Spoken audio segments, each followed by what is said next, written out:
Mañana 33 minutos, saludamos al vicerrector académico de la Escuela Politécnica del Litoral, Paul Herrera, que está con nosotros. ¿Cómo le va? Buenos días. Muy buenos días con todos, muy buenos días con los televidentes. Muchísimas gracias por la invitación. Bienvenido. ¿Les tomó por sorpresa la eliminación del examen Transformar o ustedes tenían conocimiento de esto y qué es lo que van a hacer? Bueno, se había anunciado ya desde hace algún tiempo esta medida y creo que ya se le ha anticipado un poco más de lo que esperábamos. Pero era algo que ya en realidad en el sistema de educación superior se lo conocía por los anuncios que había hecho originalmente el presidente de la República. ¿Eso qué significa para ustedes? ¿Cuál es la ventaja o cuál es la desventaja que tiene haber eliminado el examen Transformar?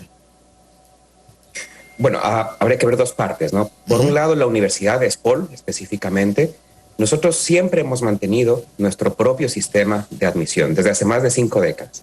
Incluso cuando el gobierno del presidente Correa planteó este sistema, nosotros mantuvimos el nuestro de forma paralela, en lo que se llamaba los sistemas complementarios. Y algunas universidades también lo hicieron, lograron hacerlo. Es decir, los estudiantes primero tenían que venir a ESPOL, hacer el proceso con nosotros y luego tenían que ir a hacer el proceso con la CENESID para finalmente obtener el cupo que era asignado por la CENESID. Pero ya había de alguna manera un filtro previo en nuestra propia universidad. Eso lo mantuvimos, lo pudimos mantener durante todos estos años, así que en realidad hay ciertas universidades para las cuales esto no es una sorpresa. Sin embargo, hay otras universidades que no tenían sistemas de admisión y que solo usaban, digámoslo así, el sistema de la CENESID. Este sistema de admisión que ustedes han mantenido y este proceso, ¿llevaba qué tiempo al estudiante para luego rendir esa prueba del CENESID? En realidad era algo paralelo. Simplemente él venía a hacer unos exámenes con nosotros, un examen que, por cierto, tenía 2 componentes y esto era algo bastante interesante. El componente primero era el de conocimientos, que solamente pesaba un 40%, y un segundo componente que era el más importante, que era el de aptitudes para afrontar estudios de educación superior. Con eso nosotros hacíamos una nota y se lo enviaba a CENESID para que lo promedien con su examen y finalmente el estudiante sea asignado un cupo en la ESPOL. En realidad no tomaba mucho tiempo, pero era la forma en la que como universidad también nos asegurábamos de que el estudiante está preparado para el tipo de estudios que ofrecemos acá. Como universidad, usted conoce, somos más especializada en temas de ingeniería, mayoritariamente, aunque también tenemos ciertas áreas humanísticas y sociales. Ahora, eliminado este examen, ustedes van a mantener lo que han venido desarrollando en los últimos tiempos y eso les va a permitir, como lo que se conocía en su momento, un examen de ingreso, ¿no?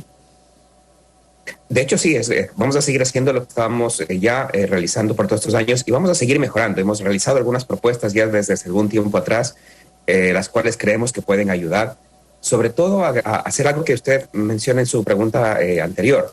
¿Cuál es el tiempo que les toman los estudiantes? De hecho, el problema del examen de CENESID es que, de acuerdo a la normativa que estaba vigente, ese examen solo se lo podía hacer el momento en que el estudiante estaba totalmente graduado del colegio. Y entonces eso retardaba los procesos. Nosotros hemos propuesto que se debería poder permitir que la preparación de los estudiantes y el examen se pueda hacer mucho antes, incluso cuando está todavía cursando sexto curso, el último año de estudios, del bachillerato. Que de hecho en ESPOL en algún momento lo hacíamos así y luego ya no se nos permitió porque la norma indicaba que tenía que estar totalmente terminados los estudios intermedios. Y eso evidentemente retrasa los procesos.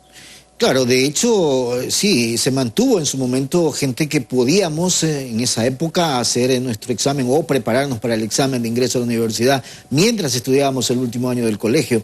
Y eso se mantuvo y yo creo que fue un camino adecuado. No sé si debería seguir siendo así, ¿no?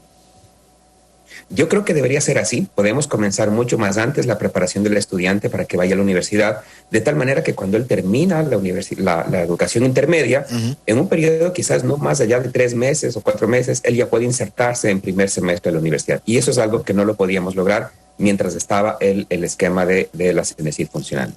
De hecho, considero que el examen como tal, como idea, no es mala y se la planteó. El problema no era eso, el problema era lo que pasaba después del examen. Claro. Que la CENESID realizó el tema de cómo asignar los cupos, que no es como funcionan estos esquemas en otros países. Muchos otros países tienen también el esquema del examen, Chile, Estados Unidos, España, de los más cercanos que podemos conocer. Pero el tema es el siguiente, el estudiante va, da su examen, obtiene su nota y con esa nota él va a buscar un cupo en las diferentes universidades en lo que él quiera estudiar. El problema acá era el que CENESID hacía todo el proceso y las universidades no teníamos ningún control de ese proceso. O sea, la CENESID decidía qué carrera seguir y ese era el problema fundamental y hacia qué ciudad o qué universidad debía ir. Y ahí venía entonces el rollo en el sentido de no querer, estudiar lo que el alumno realmente quería, ¿no? En función justamente de la disponibilidad de cupos de las universidades. Pero efectivamente podían haber casos en los cuales la asignación no era necesariamente la deseada por el estudiante. Entonces yo creo que la idea de un examen unificado no es mala. Incluso entiendo que ahora hay universidades que están conversando y eventualmente sería lo ideal que podamos como universidades plantear exámenes unificados. El tema clave en realidad es en qué pasa una vez que obtengo la nota de eso y la libertad para que el estudiante pueda postular a las opciones y en los lugares que él desee, que no significa que vaya a obtener el cupo, pero por lo menos puede buscar las opciones que él desee.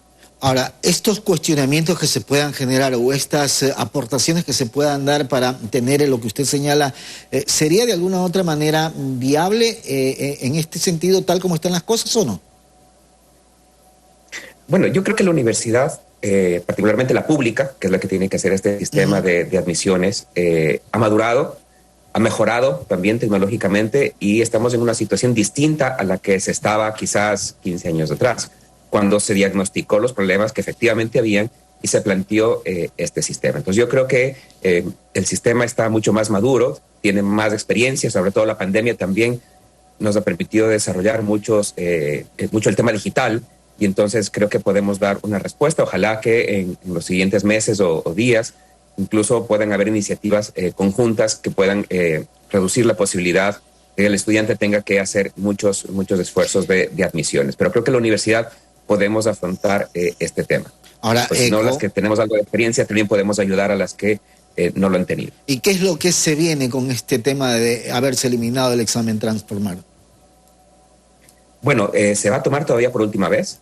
Ahora en agosto entiendo que CENESID va a anunciar que va a tomar por última vez el examen, que va a servir sobre todo para el régimen Sierra, que es los que ya están terminando y van a tener que iniciar su universidad en octubre próximo.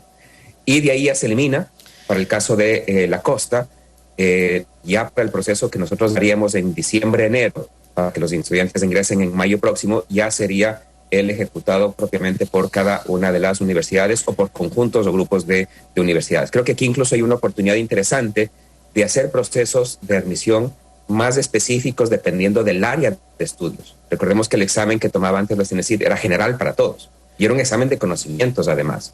Entonces eso obviamente traía un problema porque no todas las universidades ofrecemos el mismo tipo de carreras ni tenemos los mismos niveles a veces de requerimientos para el ingreso. ¿Ustedes tienen organizados estos procesos de admisión o van a tener que cambiar de alguna otra forma? En realidad nosotros estamos listos porque siempre lo hemos venido haciendo, no tendremos ningún problema en hacerlo. Quizás uno de los temas que más nos podría ocasionar un problema, incluso ya hemos comenzado gestiones para tratar de resolverlo, es cómo acceder a la información del récord académico del estudiante durante sus estudios intermedios. Por cuanto la ley determina, la ley eso no ha cambiado, porque eso está en la ley determina de que hay que tomar en cuenta esa nota para poder hacer el proceso de admisión. Entonces las universidades vamos a tener que gestionar con el Ministerio de Educación, y eso creo que va a ser quizás uno de los temas más claves ahora, cómo las universidades vamos a acceder a esa información para poder procesar finalmente una nota y que el estudiante pueda obtener su ingreso a la universidad. ¿Se debe mejorar y perfeccionar este proceso y esta de admisión o no? Por supuesto que sí. Siempre hay oportunidad de ir mejorando. De hecho, en SPOL, como le indicaba hace un momento, ya hace algunos años implementamos este esquema, por ejemplo, de valoración de las aptitudes y fue muy positivo, porque lo que nos dimos cuenta fue que el estudiante no necesariamente tiene los conocimientos, pero no debe ser una restricción para que ingrese al sistema de educación superior. Puede ser un estudiante que no tenga los conocimientos necesarios, pero tiene la aptitud para realizar estudios de educación superior. Y entonces nos llevó a hacer este esquema. De hecho, el último cambio que se hizo de la prueba EAES, que era el examen de admisión en educación superior que tomaba el CENESID hasta el 2021 y que luego se transformó en la prueba Transformar, justamente era ese paso, el ir de un examen de conocimientos a un examen de aptitudes, que considero que es lo más importante en realidad en este esquema. Paul, quiero agradecerle por haber estado con nosotros esta mañana. Que tenga buen día. Muchísimas gracias a ustedes. Buen día. Gracias, Paul Herrera, vicerrector académico de la Escuela Politécnica del Litoral. Esta situación de haberse eliminado el examen de Transformer 7:43, una pausa, regresamos.